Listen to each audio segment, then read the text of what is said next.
Good day to everyone. Welcome to another day of learning with Magister Servus program titled International Training for Teachers with a theme Innovative Approaches on Teaching Science, Mathematics, and English with demo teaching and paper presentations. I am your host today. I am Edgar Nueva. So to begin our session today, let's have an opening prayer.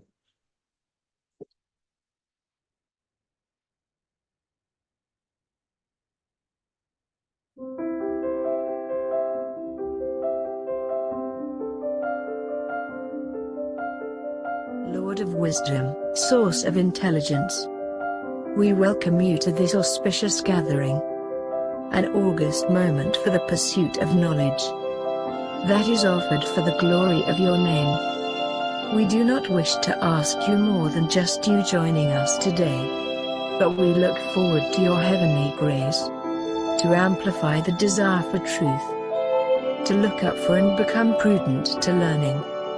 Keep us grounded in your love and mercy as we traverse a challenging path to keeping the inclination of understanding you and your most awe-inspiring creation. Be with us, O Lord, and descend your Spirit on us to maintain an earnest desire for knowledge, truth, and understanding you, the guide of the wise, the stronghold of the learned. This we ask through Christ, our Lord. Amen.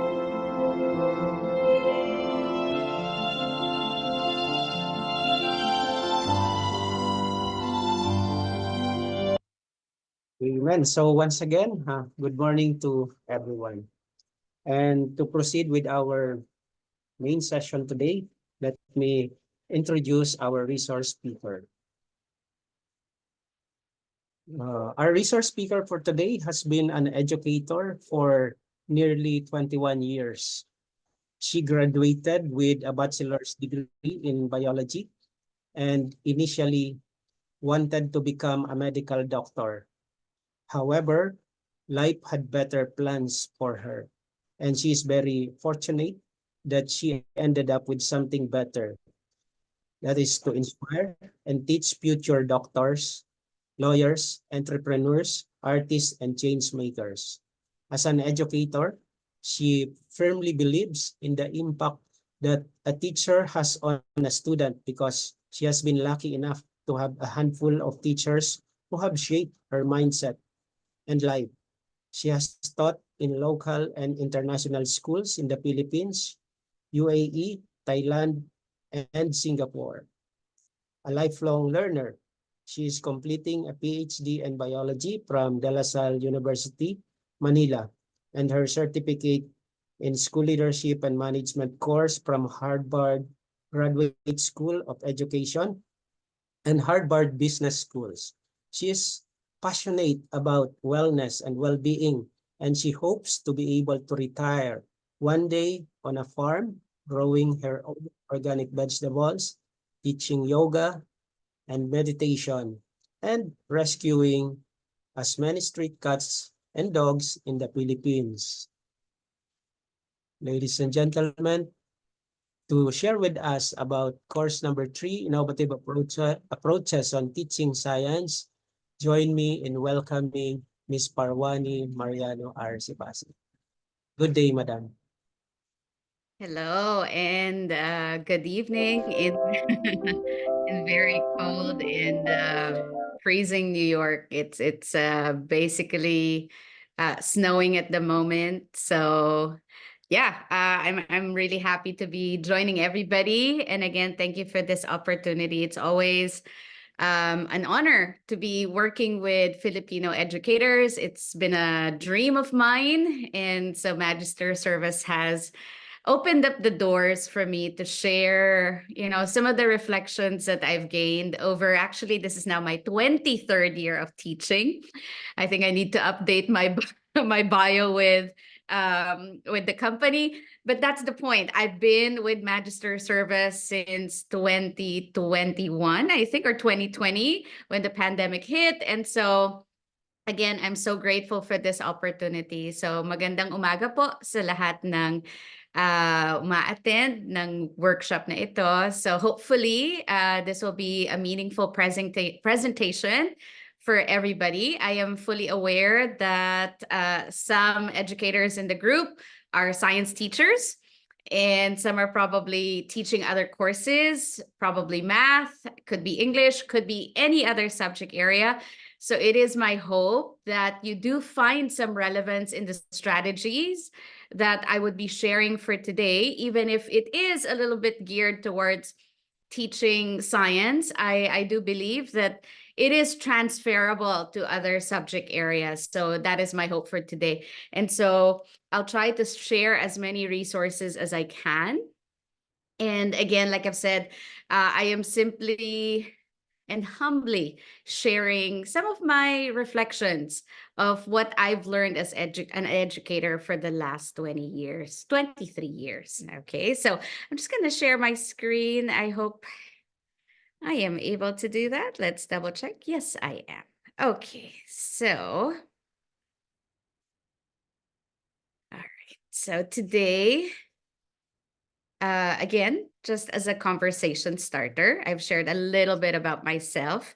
Again, my lifelong goal is to be a farmer. I always tell my students one day I just want to apply what I know about science in the field of, agriculture and to work with farmers. That's my next goal in life.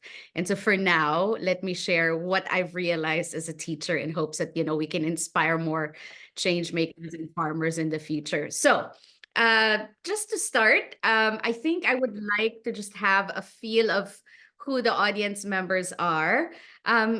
Before we do this exercise, I'm sorry, I shouldn't have shown that slide first. But before we do this exercise, I think everybody has access to the button where it says reactions. So if I can ask those who are science teachers to just, again, on the screen, if you could do a reaction for a thumbs up so that I know who in the group are science teachers. So if you could just click on the reactions button and the thumbs up, if you could do that for me, again, I would get an idea of how many science teachers we have. Okay, so for example, in my other presentation, in my other device, I am putting the thumbs up sign. Again, because I am a science teacher, I've been teaching science. I've been a music teacher, an art teacher, a PE teacher. And I've taught students as young as grade 4 up to 12th grade. Okay, thank you. So there are a couple of science teachers in the group. Now let's go to maybe the math teachers. Are there any math teachers in the group? If we can click on the thumbs up sign, just so I could get a feel of how many maybe are math teachers in the group. Okay. Isa, merong isa. Okay, dalawa. All right, 3, 4. Good. Okay, thank you. Maraming salamat. And then how about English teachers? So how many in the group are English teachers or their main focus is to teach English? Okay, let's see. There are 2 so far, 3, 4. All right, okay. And then for the rest, maybe you can just share in the chat box what your role in school would be. Are you, like a multi-subject educator, maybe in elementary classrooms? Maybe you teach a variety of subjects.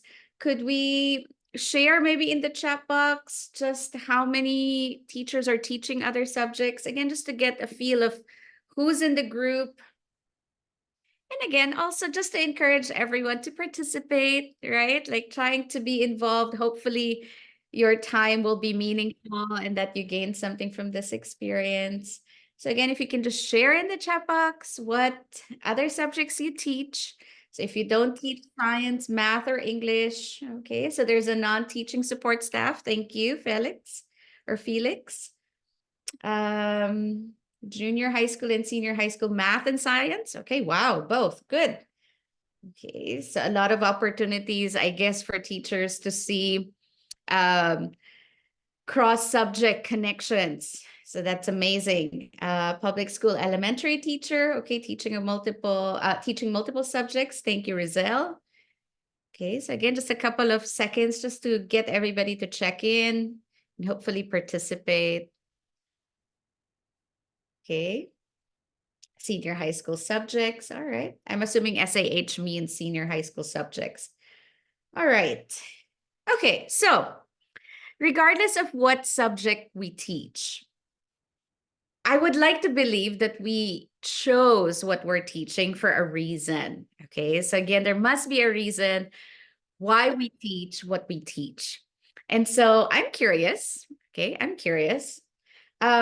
Why do you teach what you teach? And maybe just to develop like a word cloud, again, just using other tools and strategies that we can have. If you could please go to www.mentimeter.com and enter the code 7947-9964. Okay, so again, if you could go to mentimeter.com, I'm going to put the website on our chat space. Okay, so you can also just copy and paste that and type in again the code 7947-9964. Okay, so there's a presentation in there where you basically type in a few words for why you teach the subjects you teach. Okay, so maybe let's take a minute or maybe two. Some people will need a little bit more time. So can we go to mentimeter.com? Again, just type in your responses. Why do you teach what you teach? Okay, so why do you teach? Why you teach? That's the prompt. Okay, so just taking a couple of minutes. And for those who are struggling to go into this website because you're using your phone, it's harder to switch from one window to another, that's perfectly fine. You could also type in your responses in the box. And what I could do is I could add in your responses into the presentation.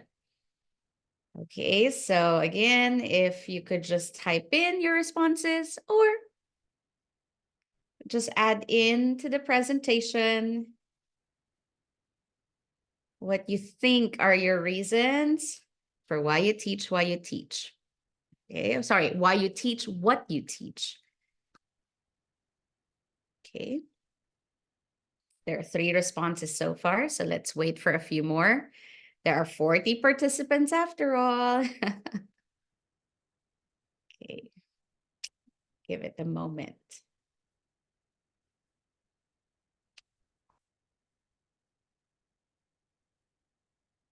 An online presentation, it's always like, this is the part where it's like, oh, do I keep talking? Do I have to keep awkward talking? Or do I just give everybody the space to speak? Okay, so again, either you add your comments in at mentimeter.com or you type your responses in. Okay, yeah, maraming 10 responses na. That's good. Okay, so keep them coming.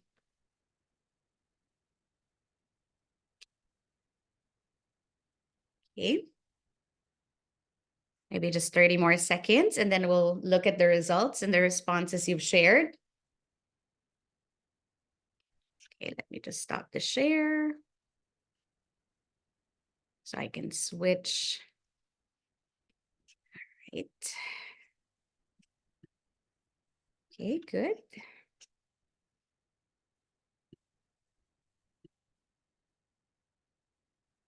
Okay, so just looking at your responses, let's look at the results. All right, so there are 12 responses so far. So somebody said, love the subject that's being taught. Okay, that's great. It means you're invested, you're passionate about what you're teaching. For continuous learning, of course, because we are also lifelong learners. So we would like to learn alongside our students as well. We teach what we teach because we believe they're relevant, okay? There's context to what we're teaching, to inspire, okay, to share good things. I'm not sure what MELCS would be, so maybe whoever wrote that response, if you could maybe share that in the chat box, I could better understand your response. Some of you said it's for fulfillment. It's to hone, okay, maybe one skill or the passion or love for the subject that we teach, for fulfillment, okay, so for awareness, right? For holistic development. Oh, that's wonderful, of course, okay. To widen one's knowledge, not maybe just for ourselves, but for our students as well. All right, so this seems like, again, very good reason for why we teach what we teach. And so this has always been a question of mine, to be honest. Like, as an educator, I've always wondered, like when I teach biology, for example, I always wonder, why do kids need to learn this? Right? Like, why? Why am I teaching, for example, cellular respiration? Or when we talk about, let's say, photosynthesis, or when we talk about protein synthesis. So all of these like great scientific concepts, I've always wondered, how deep should I go when I present this in the class? Or how relevant is this really in their lives? Like, will it make my students better human beings if they know this content that I'm teaching? So it's always been a constant question that I've asked myself every time I would come in front of the classroom, especially when I was a younger educator. And so I remember, I think it was on my 7th or 8th year of teaching, I was in the middle of a lecture and I realized like what is this all for? Like, what is my purpose for teaching this? Like, how is this really connected to what our students need? And so, of course, I decided, let's ask Dr. Google. Okay, so I did a quick Google research and I asked Google, what makes a good science class? Okay, so if I am rooted in the why of why I teach what I teach, what makes a good science classroom then? And so Google said, okay, well, actually, this is AI as well, driven by, artificial intelligence responses. So apparently a good science classroom must be engaging. Okay, so I asked, like, what does that mean? So it should inspire curiosity, critical thinking, problem solving. So I said to myself, okay, yeah, you're right. That is important. And it says here, it should also create an environment where students are actively participating, engaged, and motivated. Now, that's when I said, well, that's a hard one, okay? Because if we are honest, especially if you're a high school teacher, sometimes having students actively participate and to feel engaged in certain topics, that can be quite challenging to do, right? Like, especially when you're looking at, memorizing a lot of facts. When the kids need to learn steps to a certain process and to understand why those steps are necessary. Let's be honest with each other here. In a lecture, after a few minutes, they're gone. Okay. So they're either dozing away, daydreaming. Okay. You'll have some students pretending they're taking down notes. So this was quite hard. So I said, okay, so if I'm not engaging, then is it not a good science class? So how do I do that better? So it says, oh, let's use multimedia. Like, there should be a multimedia approach, which I feel like our students are lucky nowadays because there are so many great animations for things, YouTube videos, right? Like, we could even ask our students to create stop motion videos themselves. We have a lot of stock images, still images that we could use to explain. I recall being a high school student and my teacher would, just have her folded manila paper presentation with just like words written on it, and I would just like copy everything that she wrote. But did I really remember and learned everything? I don't really think so. Okay. And so another suggestion is, oh, let's do hands-on activities. Okay. But what if a school is quite limited, right? Like, what if the budget for science classes are not as much as we'd like it to be? So will that prohibit me then from having a good science classroom? Of course, it'll be a challenge. right? But the idea is we want it to be hands-on so that they're applying what they've learned in the class, like in terms of concepts and topics, into experiments. Like, can they conduct experiments? And so I even ask myself, like, what kind of experiment should I be giving my students?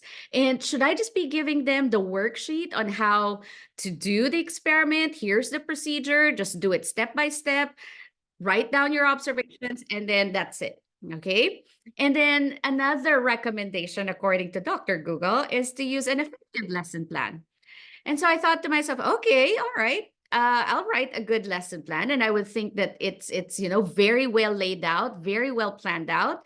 And in some districts or in some schools, that's constantly required. The teachers produce a lesson plan. But the question is, how effective is it really? Because sometimes in the moment that you're planning the lesson, it seems like, okay, it will go well. But how many of us have experienced that we try something, we write it down, we try it in the classroom, and then it fails?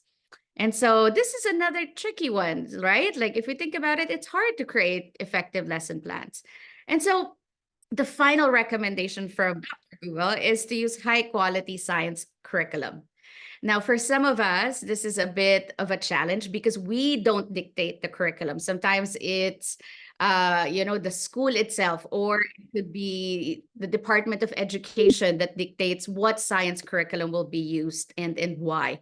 And so this could be a bit limiting because, again, even if we want to be creative and to change certain things that we would include in our science program, we are bound by what our school and what the Department of Education requires us to teach. And so the thing is, one thing that I think I should also share with everybody is I'm actually a scientist by training. I never thought I would go into teaching, if I'm being honest. Like I thought I'd go into medicine, and so that did not work out.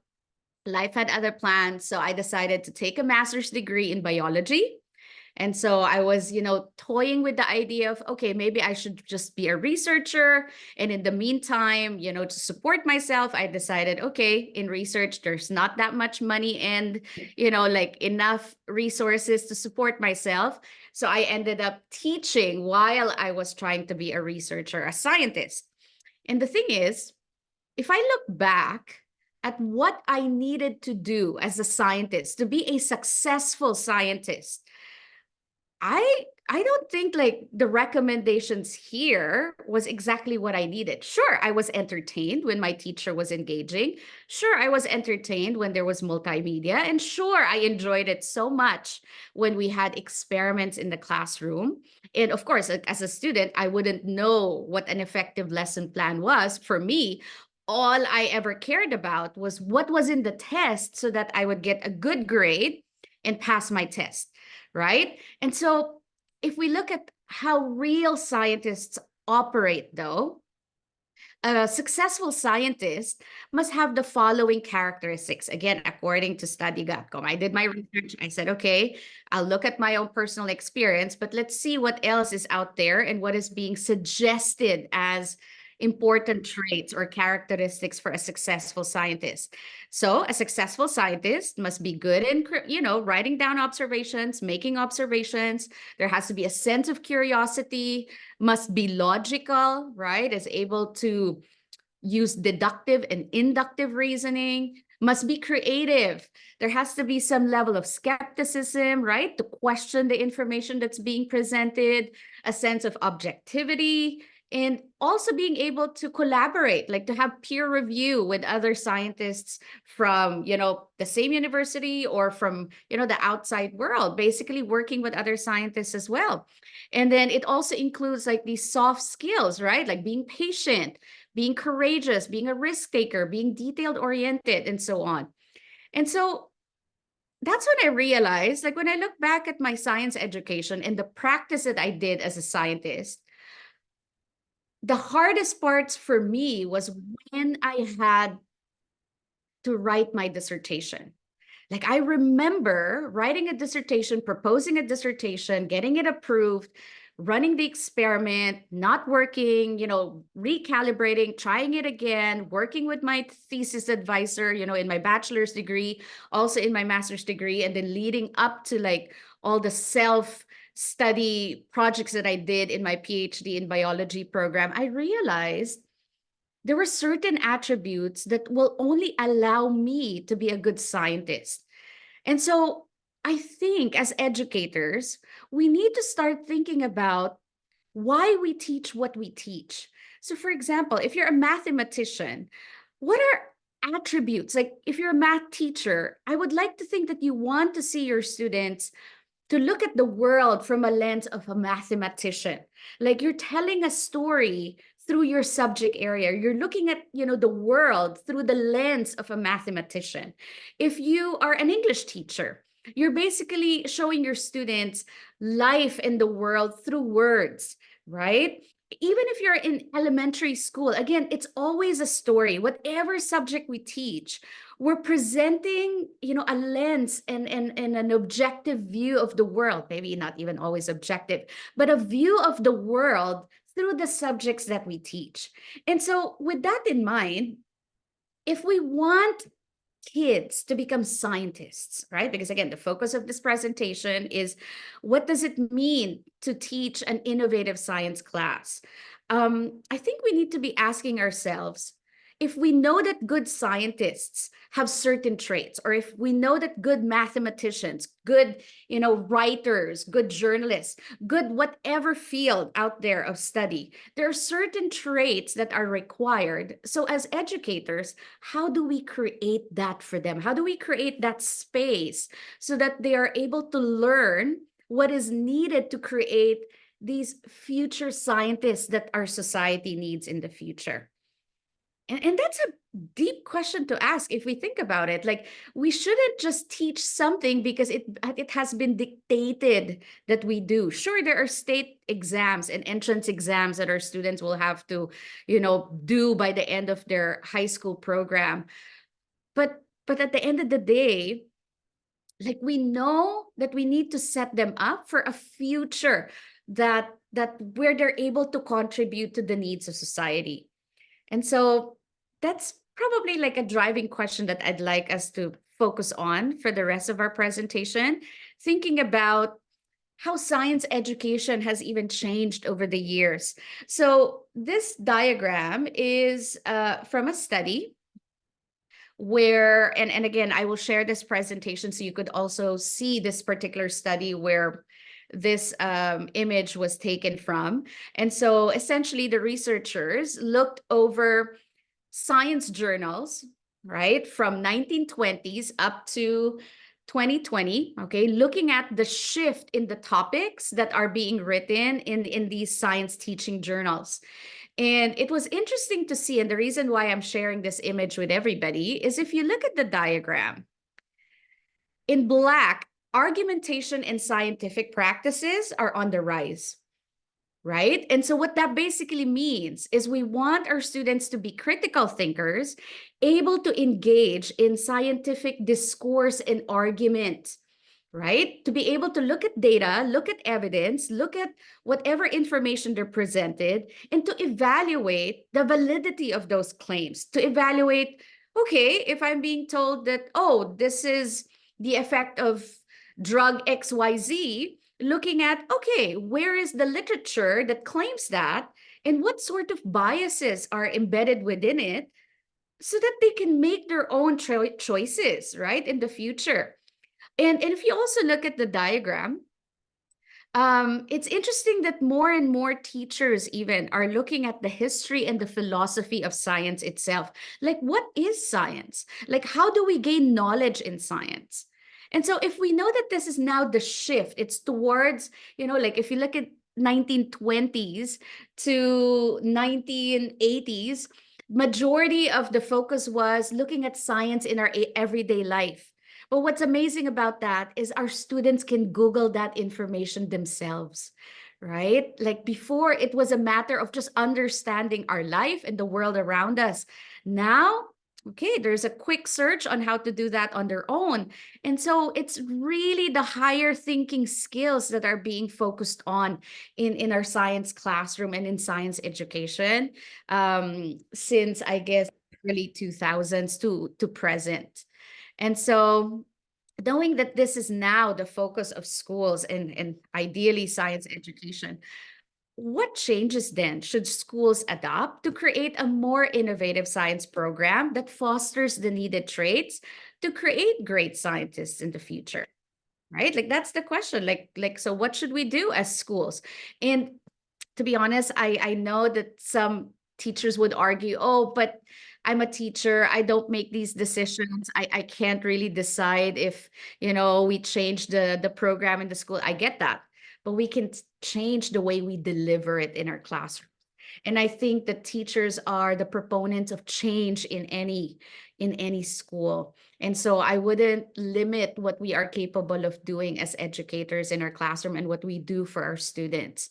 And so what changes can we do? And again, I encourage teachers, even if you are not a science teacher, I hope that with the approach that I'm sharing in today's session, you'll be able to gain ideas on how you could also change your framework for how you deliver the subjects that you teach in your own classroom. Okay. And so, again, just a little bit of a background. When I moved to Dubai in 2011, after teaching in the Philippines for over 11 years, I decided to move overseas and to be an international school teacher. I was exposed to different programs. So, of course, I've done the local program in the Philippines, and this was in the early 2000s. I've also done the Singaporean science program when I was in one of the international schools in the Philippines. I've also done the American curriculum, Common Core. So, you probably heard some of these programs. I've also done the AP or Advanced Placement Program for some of the students. I've done the IB diploma program. And then again, like I said, moving overseas, I was exposed to the MYP program, IGCSE. So it was all these programs for teaching and assessing in science. And so in 2013, I was introduced to the NGSS, or the Next Generation Science Standards. And even if the Philippines doesn't adopt this, or maybe they do, because again, I will admit I am not updated with what the science programs are in different regions and in different areas of the Philippines, whether it's private or if it's a local or public school. But nonetheless, okay, when I was exposed to this program or in this mindset, it was essentially challenging teachers to move from teaching topics or scientific concepts to using a three-dimensional approach to teaching, to learning, and in assessment. Okay, and so today, if I were to answer the question, how do we make our science classrooms more innovative? My response would really be to move from teaching concepts, teaching topics that are related to our discipline, to being more of a three-dimensional teacher. And so what does it mean to be a three-dimensional teacher, right? Like, what is three-dimensional teaching and how is that approach related to science? So in three-dimensional teaching, the approach focuses on what are the specific disciplinary core ideas, right? So for example, if students need to learn biology or life science, what are specific core ideas that they need to gain within the time that they're with you? And then next, what are the cross-cutting concepts that these students need to learn over time? And finally, what are the skills and practices related to science when we challenge our students to explain and explore things that they observe in nature, which is basically phenomena? And so for the remainder of the time together, what I'm going to present are just some ideas and approaches to what these three dimensions are. And again, I would like to reiterate, my challenge for teachers that don't teach science is, how do you make your teaching three-dimensional in the field of study that you teach in your classroom. So how could you be a three-dimensional math teacher, a three-dimensional English teacher, a three-dimensional elementary school teacher? Okay, and so let's talk about dimension number one. Dimension number one, ang dami pa rin pumapasok, mga latecomers. Dapat bigyan ng slip at papuntahin sa principal. I'm joking. Okay, it's just like, oh, there are still others joining the group. Okay, I think we started 15 minutes early yata. That's why there's still a couple more entering the waiting room, and that's why I think you are hearing a few dings when I speak over the microphone. So I do apologize for that. Okay, so like I've said, let's talk about the three dimensions. So dimension number one is all about what is the disciplinary core idea. And so what is a disciplinary core idea? Basically, these are the fundamental ideas that help your students understand the discipline you're teaching. So if you're a mathematician, let's say you're teaching algebra, or geometry, or statistics. So what are the fundamental ideas that they need to learn in that subject area? Or again, if you're an English teacher, is it reading? Is it writing? Is it basically like communication? Again, like in each discipline, what are the fundamental things that students need to learn? And so the idea here is that DCIs, or disciplinary core ideas, are taught at different grade levels with increasing complexity and depth. So for example, when we look at science, in kindergarten, in grade 1, in grade 2, maybe it's all about what are living things, right? Like what makes something alive? Or we might ask questions like, okay, what do plants need to grow? And then maybe in middle school, that goes into, okay, what is photosynthesis? That's, basically a process that keeps these plants alive and do what it needs to do. And so as we build upon the complexity from one grade level to another, the idea is we have to design this with backwards planning in mind. So what that basically means is by 12th grade, what are those fundamental ideas that students need to have learned before they graduate from high school? And we basically lower that level from one grade level to another. The complexity and the depth would match what the grade levels are able to do. And so why is identifying these disciplinary core ideas important? It's because we're able to prioritize what's important. Because let's be honest, some of us are high school teachers here.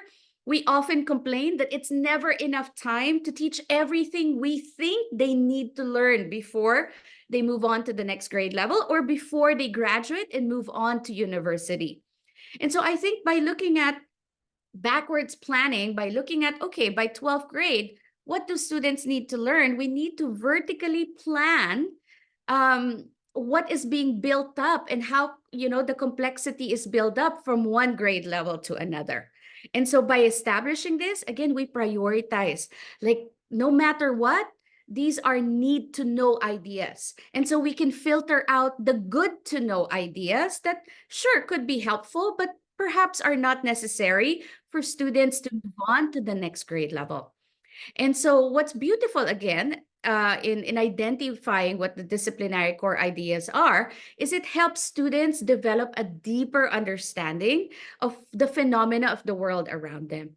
So they're basically looking at, okay, I'm observing this in nature, then I am able to use the ideas I've learned in class to begin explaining it at a certain level. So what are some examples of DCIs or disciplinary core ideas?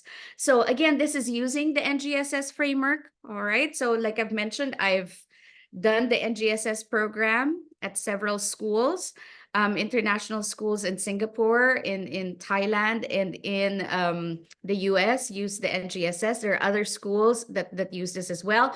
I think in the Philippines, I've met some teachers that also use this in private schools. So these are just some examples of what the DCIs are. So for example, if you have Earth and Space Science in 6th or in 7th grade, so one core idea is to understand what Earth's place is in the universe. Or another core idea might be, what are Earth's systems and how do they work? Or what is the relationship between the planet and human activity? Or for example, in life science, again, looking at from molecules to organisms, like how do certain molecules of life begin to assemble to support life in organisms.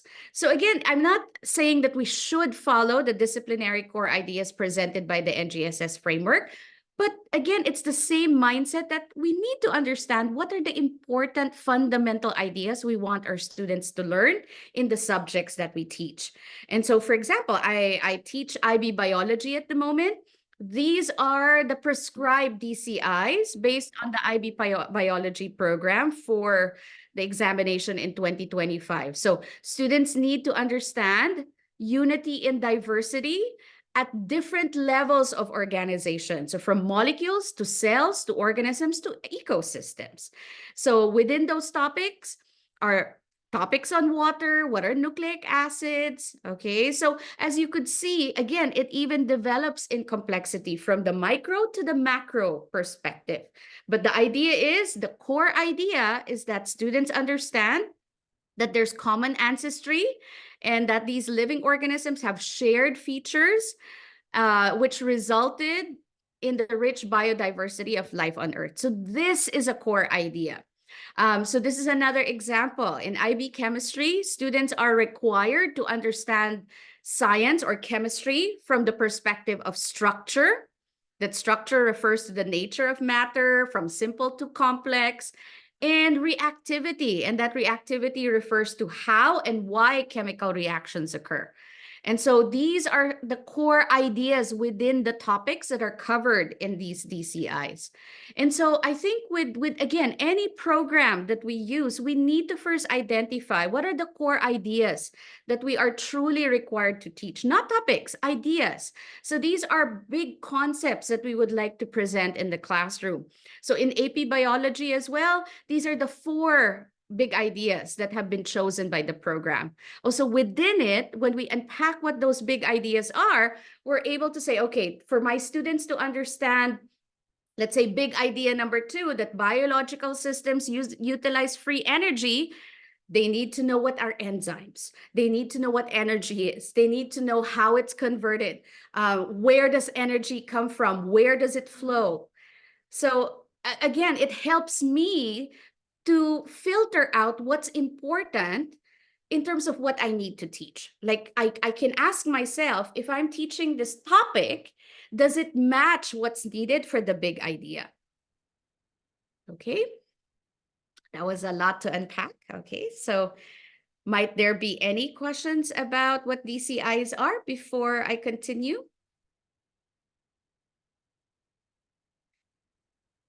And if you do, again, please feel free to put it in the chat box, because I will keep on checking just to see if any pressing question pops up. But again, the idea is, even if you're not a science teacher, I challenge you, what are the core ideas you want your students to learn in the field of study that you're teaching?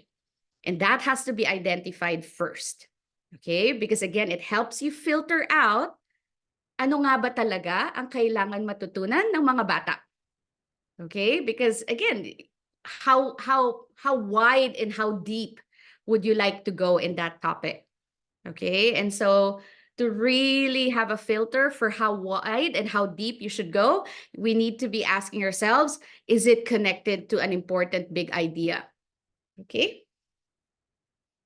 Yeah. So Jose, we're talking about dimensions. I'm not sure if you were here earlier. A disciplinary core idea, if I just quickly go through it again, is these are the fundamental ideas in your subject area. So whether you're a science teacher, a math teacher, a chemistry teacher, any teacher, elementary school teacher, what is the core principles? What are the core principles that you would like your students to learn? Like in that particular discipline of study, What are the fundamental things that students need to learn? And so depending on your school, again, if it has adapted a certain program, then you need to start by identifying, okay, again, what are my core ideas here for science? In math, for example, or even in social science, what makes a good social scientist, right? Like what knowledge do they need in social science to be an expert in that field? Or again, in math,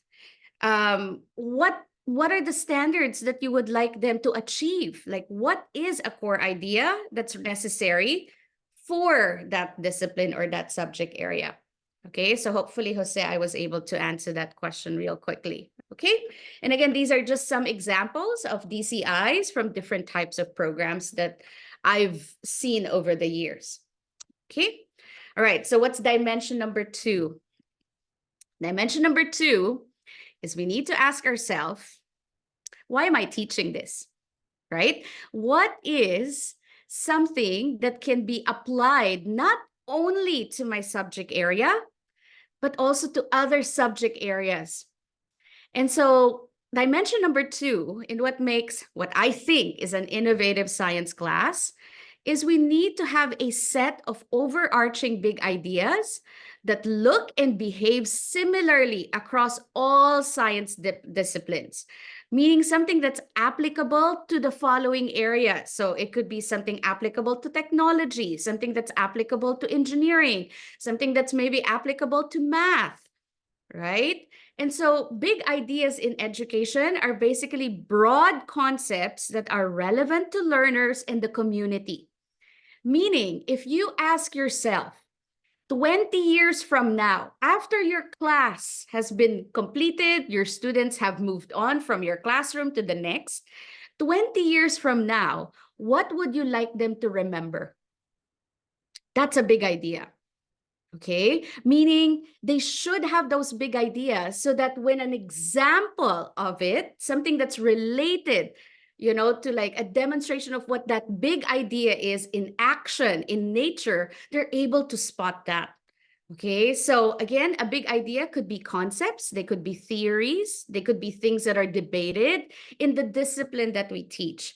So again, I'm just using the NGSS framework because this is, something that I've been working on and studying for the last 10 years. And like I've said, this basically changed how I viewed teaching in science. It was, it was the answer to the question that I kept asking myself when I was a younger teacher. Like, why am I teaching this to my students? What benefit will they get if they know, oxidative phosphorylation or chemiosmosis in cell respiration? Will it make them a good human being? That was always my question. Until I realized maybe I'm using it wrong. Maybe I'm presenting the topic wrong. And so when there's a cross-cutting concept, we need to ask ourselves, what is it exactly the topic is related to? What do I want my students to remember and to be able to recognize 20 years from now, even if they're done learning about science in my classroom? So in the NGSS, they've chosen 7 cross-cutting concepts. So for example, patterns, that in nature, there are patterns, right? I think we can apply this in writing, right? When we teach our students how to write in English, right? How to write in an essay in an English class, or when we're looking at, let's say, argumentative papers in a social science class, or when we're looking at, let's say, writing a research paper or a lab report in science, there's a pattern that students need to follow. But also, again, like when we're looking at patterns in the context of biology. So for example, in evolution, there are certain structures that follow a certain pattern: big bone, 2 bones, metacarpals, and then tiny bones. So same thing, and that's being used as evidence of evolution, for example. So what we're trying to do is to teach students to spot those patterns. Or are we looking at, let's say, cause and effect? Meaning, whether it's chemistry, whether it's biology, whether it's physics, right? When we change one variable, can we expect a certain effect to take place on another variable? So what is the cause and effect relationship? Or looking at the concept of scale, proportion, and quantity. And again, this is very much connected to math class, right? Looking at, okay, I'm teaching this because I want my students to understand the concept of scale. What does that mean? How is that, related to proportions and quantity? How are these words different from one another, and how are they connected? Or thinking in systems and system models, not to look at, information in silos, right? As independent facts alone. Like, how, again, are pieces of information connected to one another? And that is system thinking. Or in biology, which is so important, that the structure of something is related to function. But isn't this also being explored in chemistry? Isn't this also being important and explored in the, in the practice of engineering? That, again, civil engineers or builders basically look at the structure of a building or a thing that they are trying to build from scratch, and how will it serve a certain function. And finally, looking at stability and change, like how do we find a state of balance, and what happens if we tip one corner of that particular system out of balance? Like, what would be the consequence in the change? So again, with this next dimension, my challenge for you as an educator is to ask yourself, what is the big idea that I want my students to learn by the end of this topic, right? Like, meaning they're learning this because I want them to understand that there is cause and effect relationships in nature. Or I want them to learn this because I want them to spot and identify patterns in nature. And so again, depending on the subject area you teach, you need to establish what those cross-cutting concepts are, whether they're going into algebra, whether they're going into geometry, into statistics. What are common concepts that could be transferred from one discipline to another? Okay. Questions you might have maybe about what cross-cutting concepts are? Okay, so again, maybe some of you will type in a question in the chat box, but I would like you to practice with me on how to identify a cross-cutting concept in what we're teaching in class, okay? Now, this video is a video that I would show, for example, in, I don't know, maybe a second or a third grade science classroom. So what I'd like you to do, I'm inviting you just to watch and to think about what you're seeing and to think about what you think is going on, right? Maybe you're starting to explain what's going on here. And then finally, what questions came to mind? Okay, so I'm going to show you a video. It's on phototropism in tomatoes. It's just a time-lapse video of tomatoes growing. And so what I'd like you to do is, as you watch this video, what are you seeing? So what observations are you making? Think about, what do you think is going on? Maybe you know something about this already on your own. So think about a response for what you think is going on here. And finally, what questions came to mind as you've witnessed the phenomenon?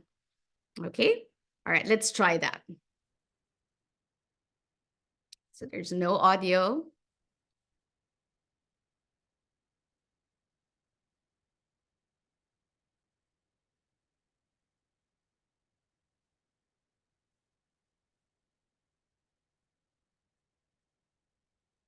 Okay. All right, so in the chat box, okay, I'm going to stop sharing so I can just see the chat box here. Can you write down what you saw? What did you see? Like, what were the things you saw from that video? Let's do that, please. Again, can I invite everybody just to share? What did you see? What did you observe? What did you notice? Like, what observations? Okay, let's do that.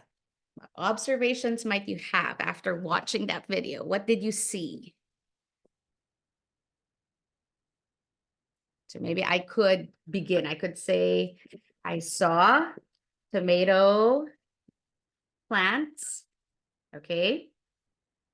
And they were moving, okay? So I saw that. Oh, Jayan also saw the same, okay?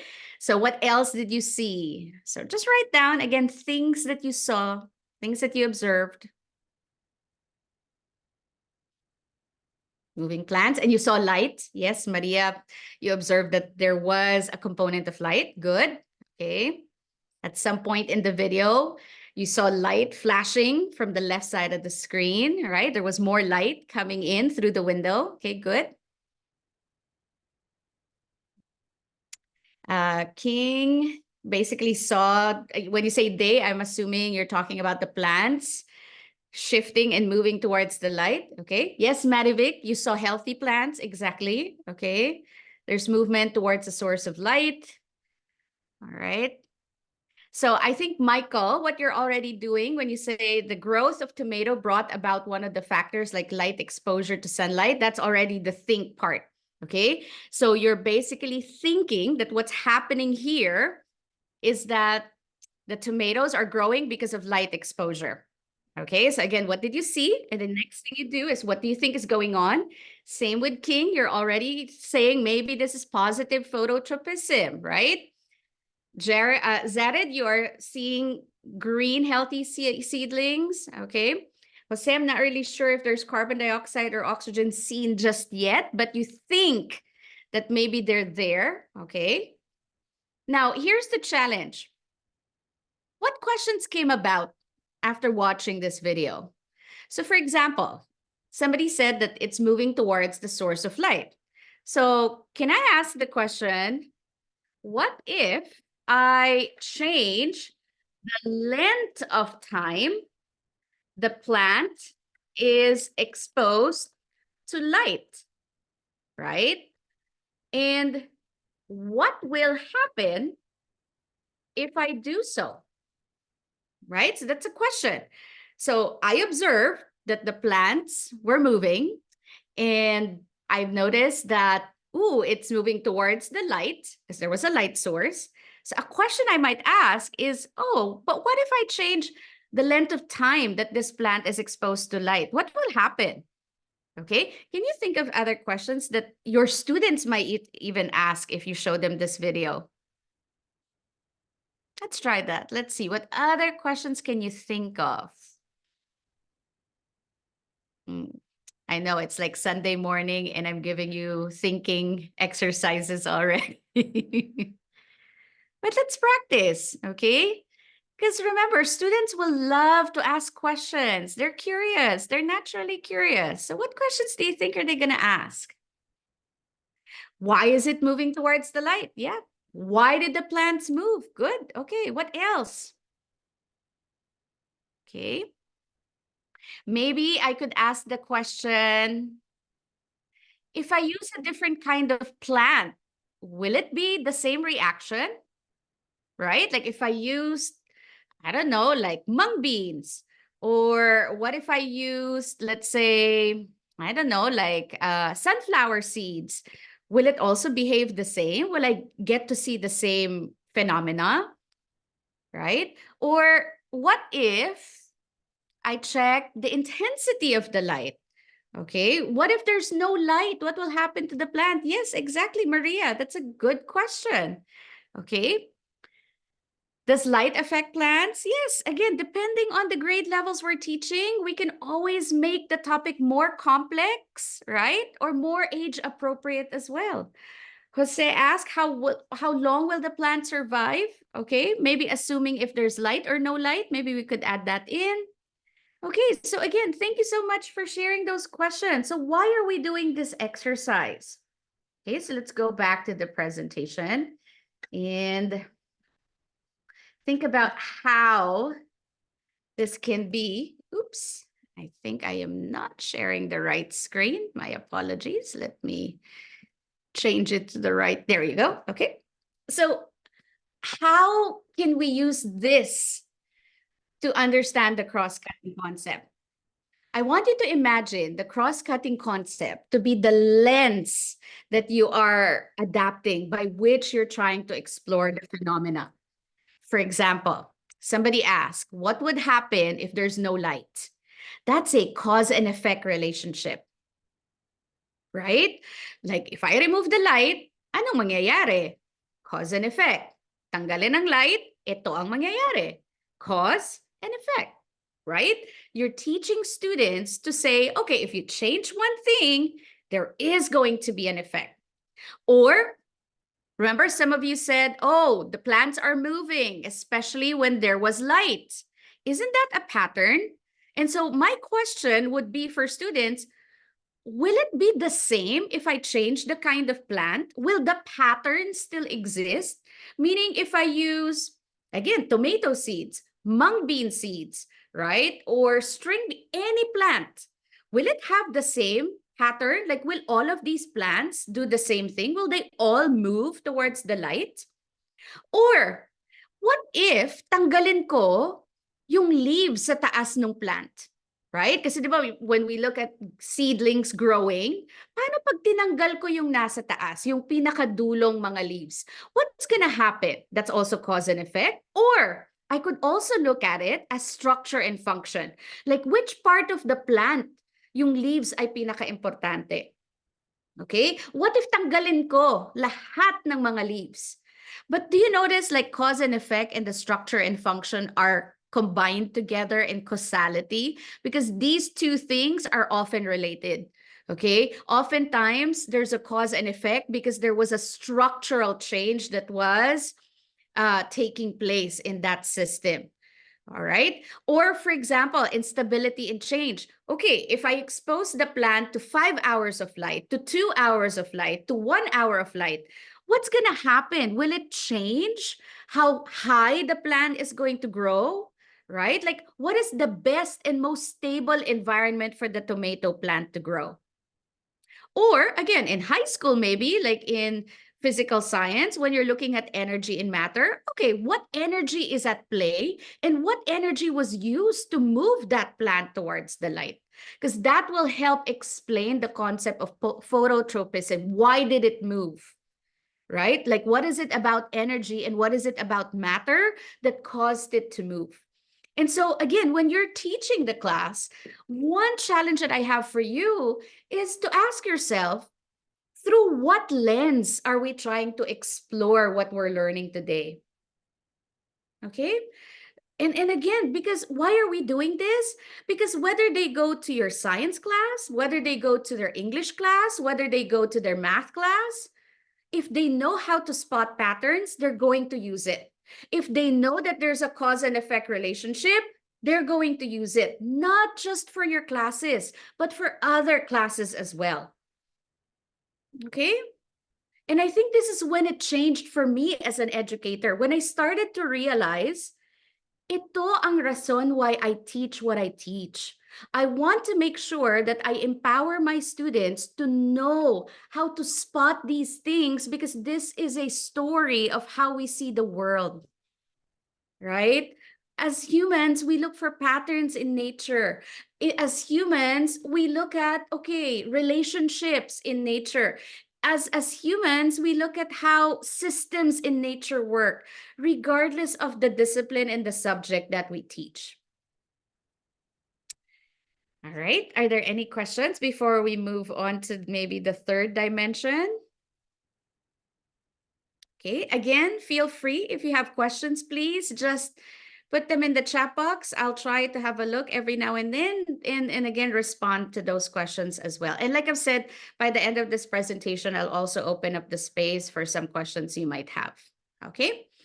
All right, so what is the last or third dimension? Like I've said, for those who just joined in or those who came in a bit late, what I'm trying to propose here is that for us to be innovative science teachers or teachers in general, we need to move away from teaching just concepts and topics, you know, like, oh, I'm teaching photosynthesis today, or I'm teaching weather today, or plant growth today. You have to see it from a three-dimensional perspective, okay? And so dimension number 3, and I think this is the do part. How do you become a scientist? And so if you ask a scientist, what do they do in their profession? Well, every scientist will start asking questions. They see something in nature, it makes them curious, right? They'll write down their observations, and then they'll start defining those questions. Just like what we did earlier. We looked at the tomato plants growing, and then we started asking questions. Scientists do that. They observe something, and they're like, "Oy, Why did this happen? Or paano kaya if I change this? So we ask questions. And then the next thing that a scientist would often do is they'll try to develop certain models. Like they'll draw certain things out. My argument is in physics, basically the equations that we use, those are mathematical models, right? Those are developed models. So some of the mathematicians will start to create mathematical models to explain what they're observing in nature. Or again, like when you're an English teacher, you observe something, you want to write about it, you have a central thesis statement or a question you'd like to explore, you start, outlining the plan for how to write the essay. So you're developing a model for again, what you are going to write about. Same thing as a scientist, we start to develop, okay, maybe this is happening, and then we try to create like mind maps or concept maps to explain what we think is going on. And so, of course, just like any scientist, the next step is to plan for an investigation, right? We need to get data. If we're going to answer the research question, we need to have evidence to support our claims. So we plan and we carry out those investigations. And then once we collect data, what do? We analyze that data, we interpret it, okay? And to interpret it, we use mathematical and computational thinking. And then we construct explanations, right, from what we see. In engineering, we use those to design solution. And just like any good scientist, we engage in argument, right? We look at our peers, or that's why we have peer review. We give it to our thesis advisor, or we submit it to scientific journals. There's going to be a peer review over it, right? Because that's where we engage in argument from evidence. And then finally, evaluate the experiment we did and we communicate that information. That's why we write a certain lab report. That's why there's a certain format for how we communicate our findings. And I would argue it's the same in every subject area. There's a way of communicating. There's a writing genre that's required for math. There's a writing genre required for English. There's a writing genre that's required for social sciences. So same idea, again, regardless of the subject area, what are the skills and practices that you need to have to be successful in that field? So if you want students to become mathematicians, okay, what are the skills and practices they need to have? Or if you want them to be writers and journalists or artists, what are the skills and practices they need to have? Those have to be listed down and articulated. Why? Okay, so again, why? Why do we need to do this? Because again, for these fields of study to flourish, these are the skills and practices they needed to do, right? Like to become a scientist, to discover and explain phenomena, those were the skills and practices that every scientist had to do.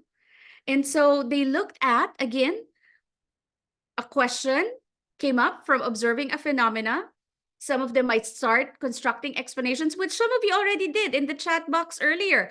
Based on what you already knew, you were saying, it's positive phototropism. Excellent. That's great. You have constructed some possible explanations.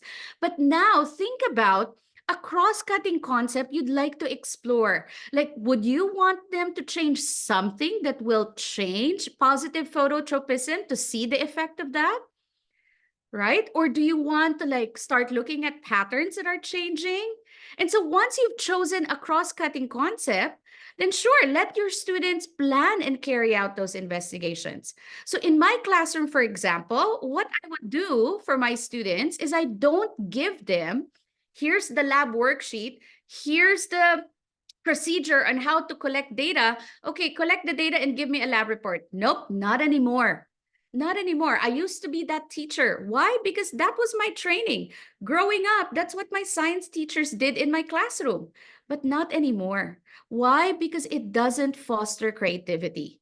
Instead, if I show them this phenomenon and I ask them to write them questions that they think are, relevant to this phenomena, then I challenge them, okay, why not design an experiment to find out?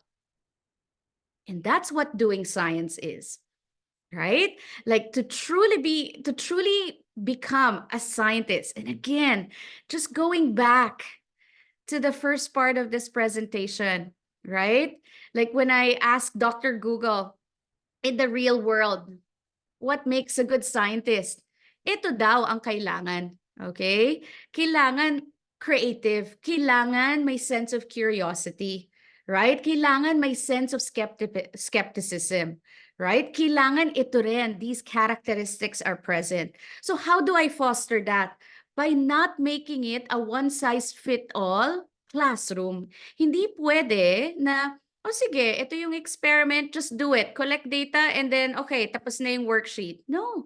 And you know which students are the best at doing this? Elementary school students. Elementary school students ask the best questions. Why? Because they're so naturally curious, right? They will keep asking their teacher, teacher, paano ganito? Teacher, what if I do this? Tell them, oh, sige, design an experiment. What materials do you think you're going to need? Can you draw a possible setup for your experiment? And I think that is the true meaning of an innovative science class. When you don't simply dictate what the students will learn and what they will do, open up the classroom to foster that creativity. Now, some of you might say, wala kaming materials sa classroom. Well, challenge them, right? Like, look around you. What materials can we recycle? Or I don't know if you've seen the movie, The Boy That Harnessed the Wind. And essentially, it's a true story where a young boy at that time, wanted to help his father, who is a farmer. And in their country of, I think it was Malawi, I could be wrong, but it's in Africa. And there was a severe drought at that time. And so they weren't getting any crop because there was no water.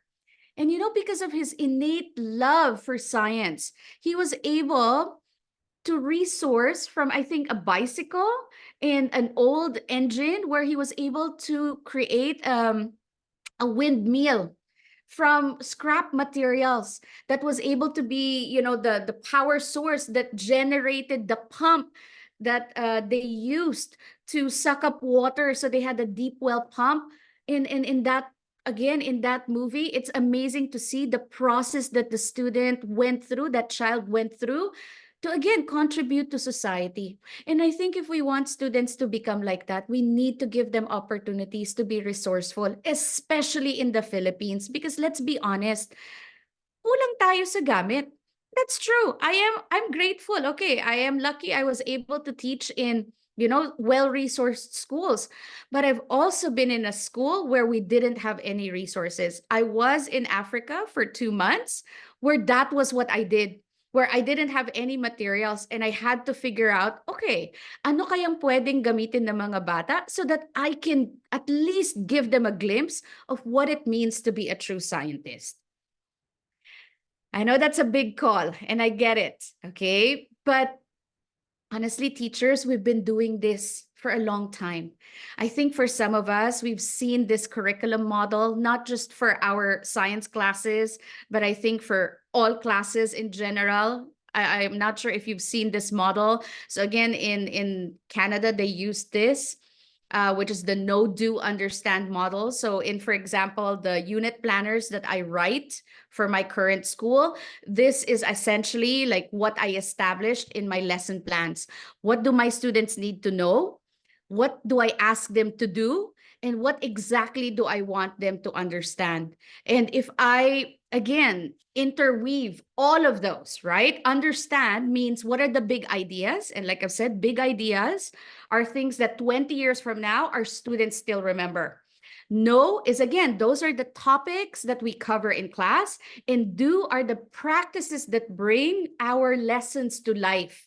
And that's when learning happens in the classroom. That's when true and authentic learning happens in our students' minds.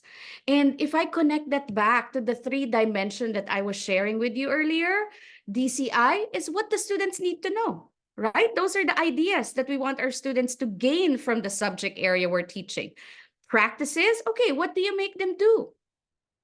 In cross-cutting concepts, what do you want them to understand? And again, when you say it's true understanding means that whether they go to a science class or they go to a math class or they go to an English class, they're able to use those concepts in all those subject areas.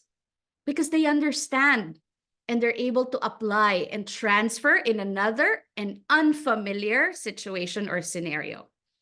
And so having it in a three-dimensional approach, it also shifts the performance expectations that you ask students to do in your classroom. Your tests are no longer going to be one response answers instead of rote memorization of facts and terminology. No, sometimes you could even say, okay, here's your open notebook. Okay, create a cheat sheet.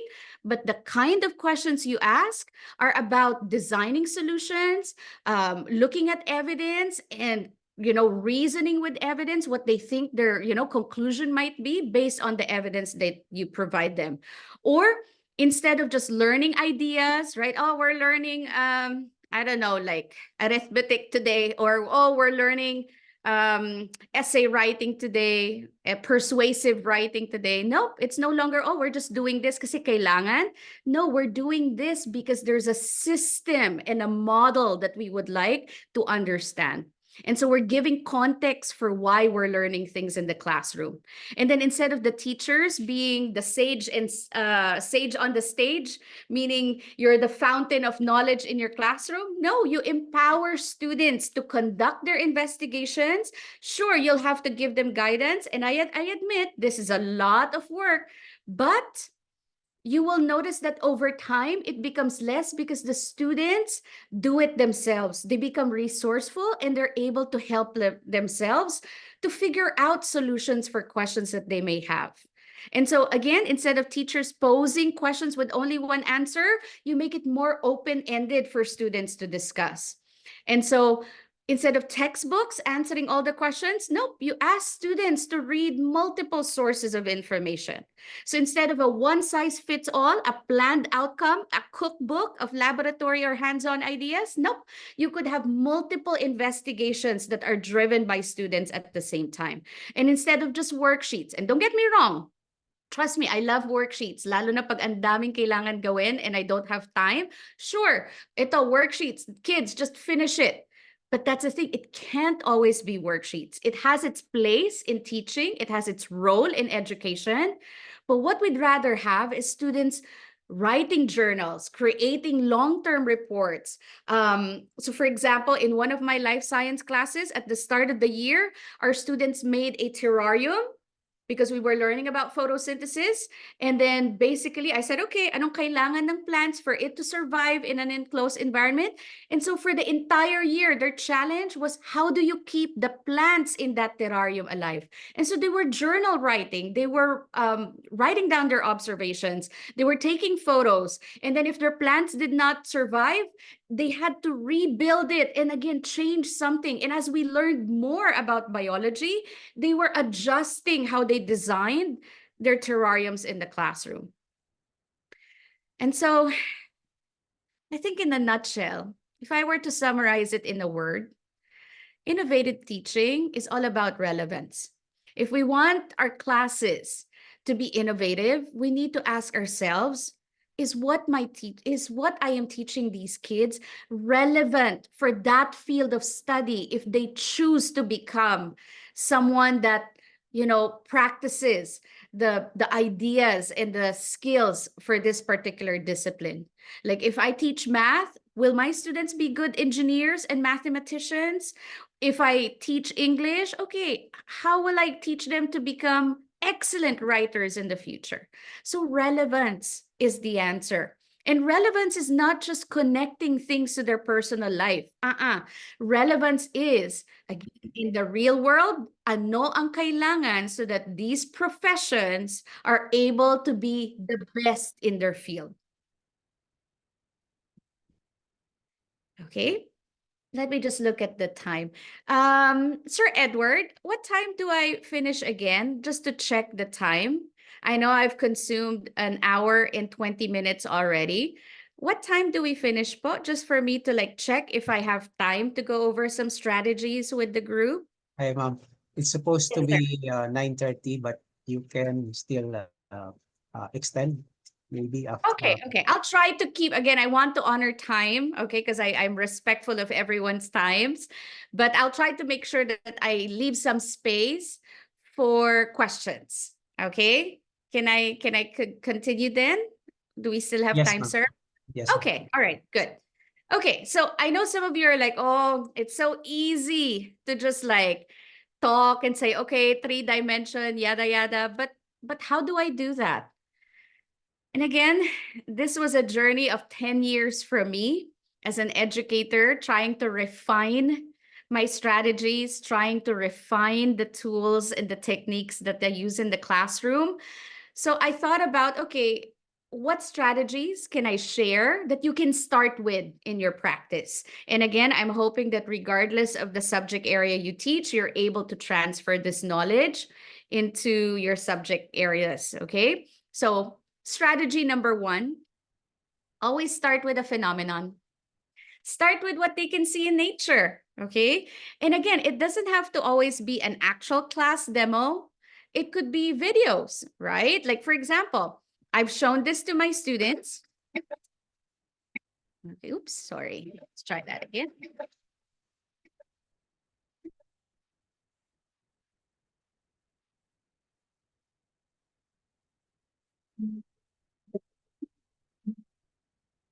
Okay, so I showed that video at the beginning of the school year. And then, like as I did earlier, I asked them, okay, what did you see? So, of course, a lot of students will say, oh, there's writing on a plate. A guy wrote Bozeman in black ink. A guy wrote science using blue ink. And then he added some water. And then slowly the letters floated. And some students would say, oh, the blue ones floated easily. The black ones didn't. They saw that. I was like, okay, good. And then some students would say, oh, he was using an expo pen. Okay, good. So we write down all our observations in the board.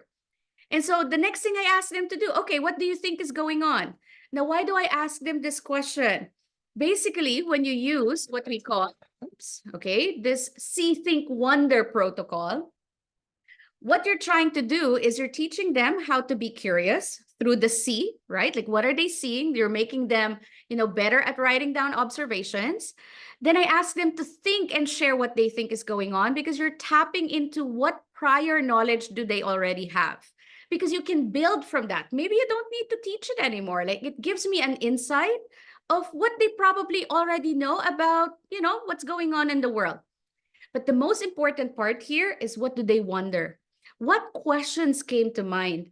So with that phenomenon that I just showed, some students would say, does the color matter? Like the blue one, it was so easy to float. The black one, hindi.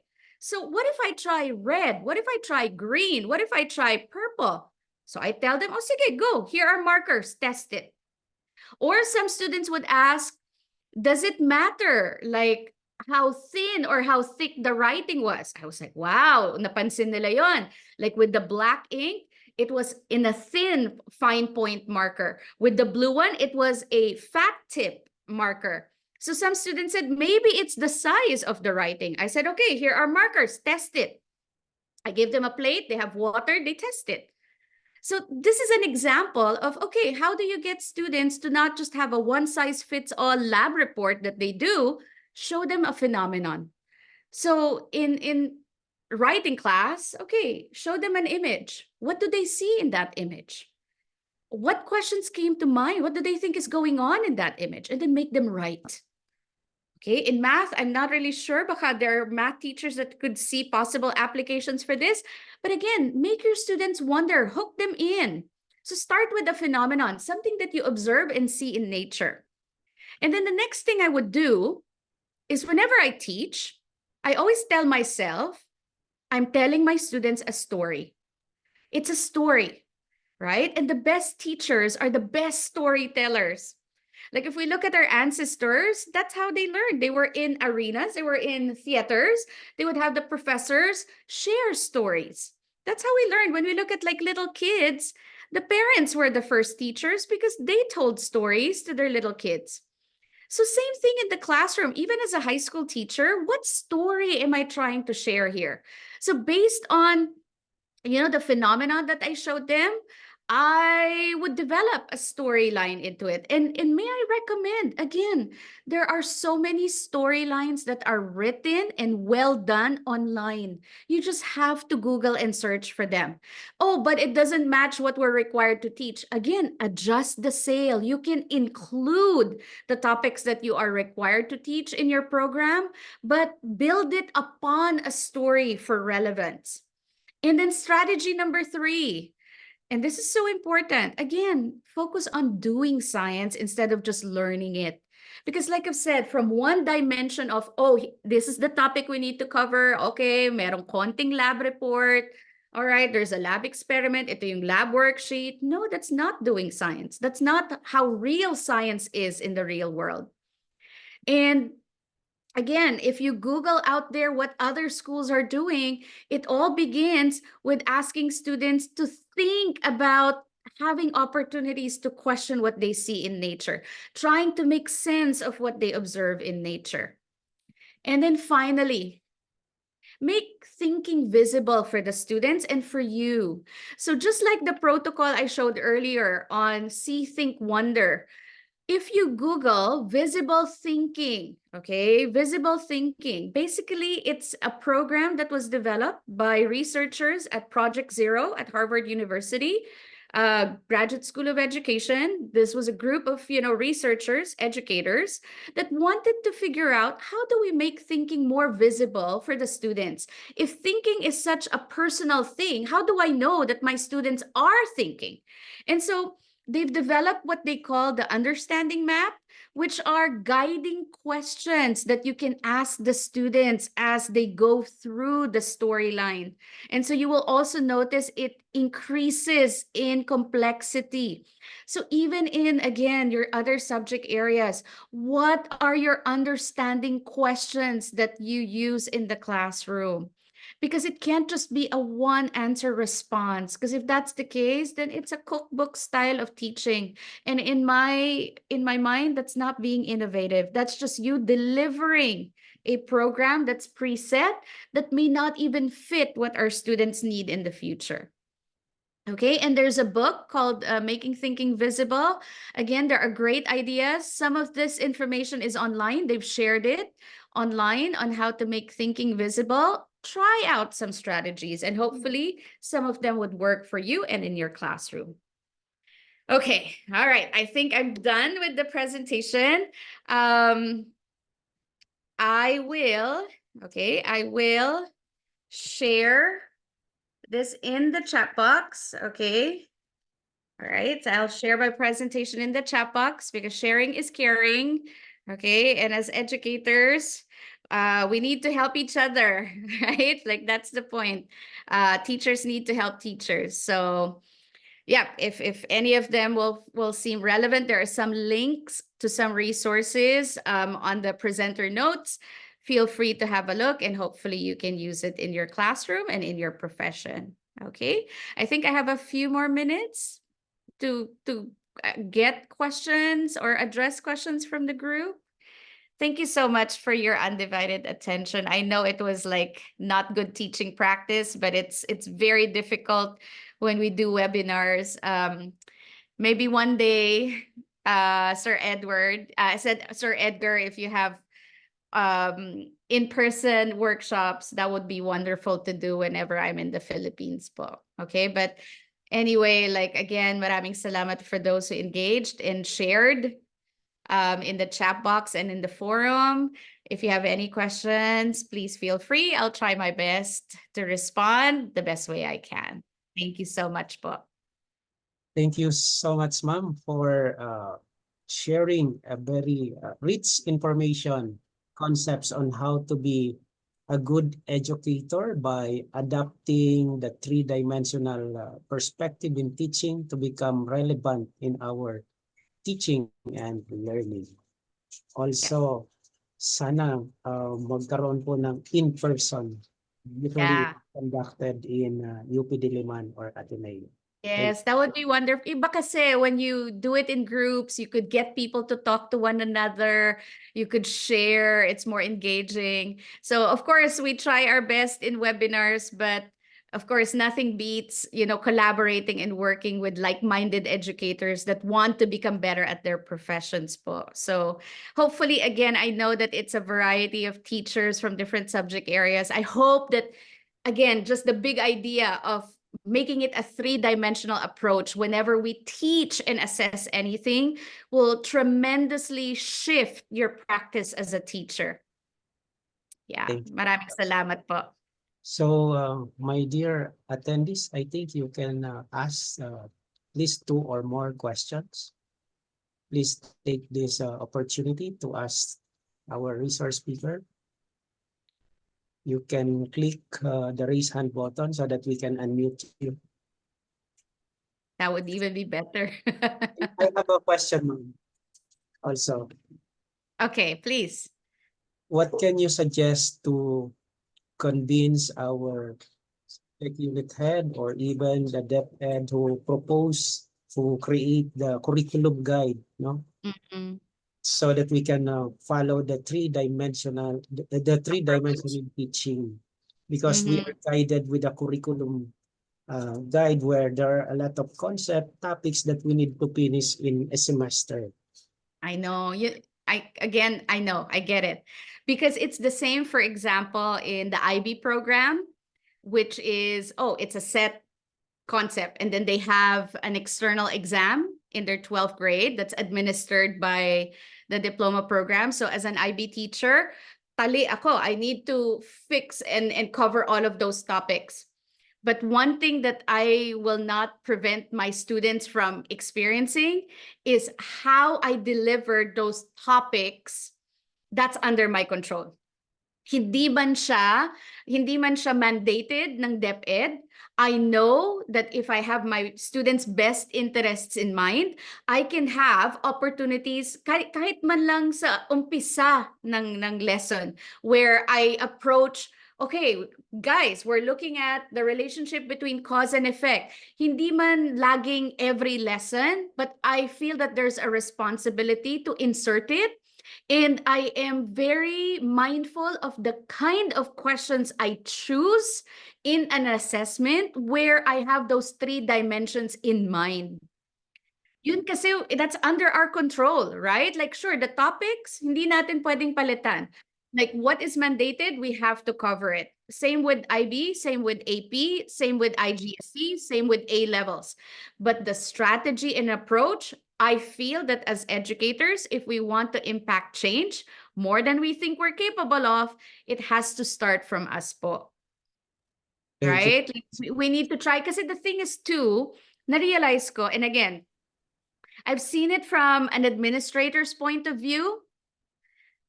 Oftentimes, we are afraid to change because we don't know what it looks like in action. Right? We're scared to try something new because we want predictability. So I often made it a point that if I want change to happen in our school, I try to gather evidence when I present it. Hindi kasi pwedeng, bara-bara lang. We go to the administrator and say, kailangan ganito kasi in other schools, they're doing this. Abroad, they're already doing this. We're already behind. Okay, then try something and show evidence of reflection of that and how it has impacted, and use it like something that's measurable so that it can begin the conversation at the very least for change. That's my advice. Thank you so much, po. Yeah. So there is a question from Jose Marlon. Okay. There, Yes. are there researches that show the effectiveness of three-dimensional approach? Absolutely. And that's an excellent question. Okay. So the NGSS program that adapted the three-dimensional approach in the US. And again, like I've said, I was introduced to it not in the US, but in Dubai, where it was an American school that adapted it. And then at that time, when we were questioning its validity, we were like, who wrote these? And I was fortunate to have met two of the curriculum writers. One was for biology and one was for the environmental science aspect, just recently actually. And you know what was amazing? They're not just professors in a university, they were actual scientists.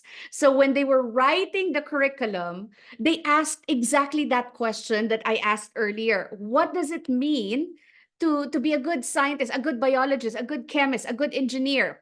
And so from there, they backward planned what they felt was necessary as a core idea. So when they created that program, they realized it can't be just one faceted as just, oh, here are the topics we need to learn. There has to be something they need to know and do, and they need to understand. And so, over time, because again, the NGSS or the three-dimensional approach is, I think, about 10 or 11 years old only. That's when IB did a program and research to see how the approach fits the MYP, how the approach fits the IB. So there are studies that show how it can meld into like this fixed curriculum approaches and the results that they saw in their in the classes and in the results. It's out there. Jose Marlon, again, just even go to ChatGPT and ask that question, and it will show you science, not sorry, writing journals on education that show the research of the effectiveness of it. But if I may, my humble answer to your question, you are the best person to decide if it's effective or not, because it all depends on what you see in front of you in the classroom. Kahit bigyan mo ako ng 20 papers on something, if I don't see it working in my classroom, then why do I stick with it? So for me, I think the reason I'm excited about this three-dimensional approach, it took me 10 years to realize how effective it was. I think it was only after year 4 of teaching it that I was like, there was an aha moment where I really saw how different the kind of questions my students were asked and the depth of their responses in the test questions compared to when I was not teaching it three-dimensionally. And I think that was the research I needed to convince myself. So I hope I answered that question. Thank you so Okay. much, ma'am. Yeah. All right. So I think there are no more questions. And again, thank you so much, ma'am, for sharing your expertise and knowledge to our co-educators today. Maraming So, salamat. Thank you so much ulit. all right. So let's move on to the awarding of a certificate. Magister Servus Certificate of Recognition. This certificate is awarded to Ms. Parwan Mariano Resay Sepasi of United Nations International School, United States of America, for her invaluable contributions as a member of the National Technical Working Group and resource person to international webinar workshop on teaching science, mathematics, and English, with course titled Innovative Approaches to Teach Science, held this 21st day of January 2024. May you continue to be with us in helping countries around the world achieve quality education through global collaboration. Signed by yours truly. Thank you so much, ma'am, and congratulations. So let's have now photo opportunity. So please open your camera and take this opportunity to have a picture with our resource speaker. So on my screen, I have 2 frames. So please continue to smile while I'm capturing the audio. So let's give 10 seconds for others to open their camera.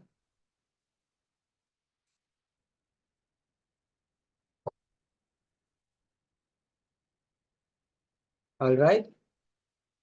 On my cue. So 1, 2, 3. Smile. All right. Second frame. 1, 2, 3. Smile. All right. Thank you for opening your camera.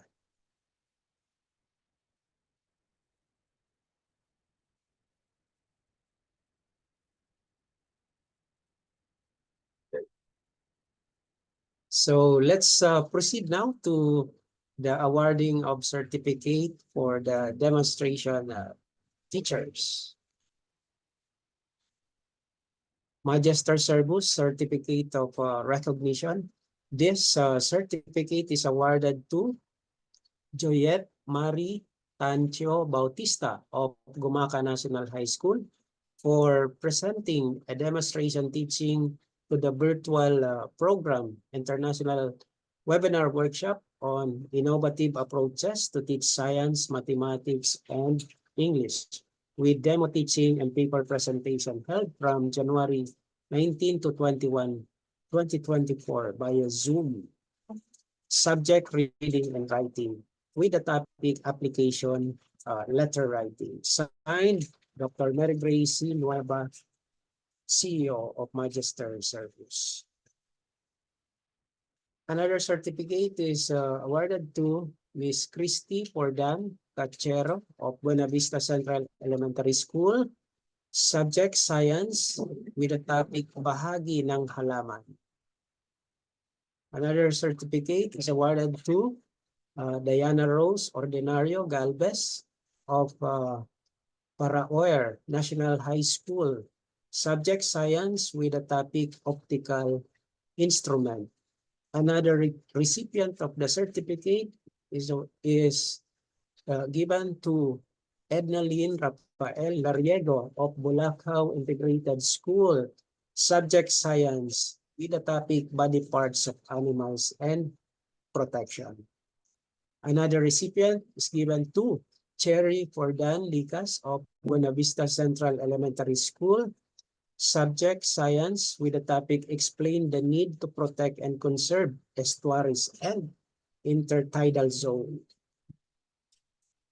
Another certificate is given to Abduhan Marquez of Kotek Chan National Trade School. Subject Science with the topic Respiratory and Circulatory System, working with other organ systems. Another certificate is given to Annalyn Bacolor Pardilla of Buena Vista Central Elementary School, Subject Science, with the topic mga bahagi ng halaman at ang tungkulin ng bawat bahagi nito. So the demo teaching entries are still being evaluated. The most outstanding demonstration teachers in science, mathematics, and English will be posted on our Facebook page, Magister Servus CPD Provider for LPT next week.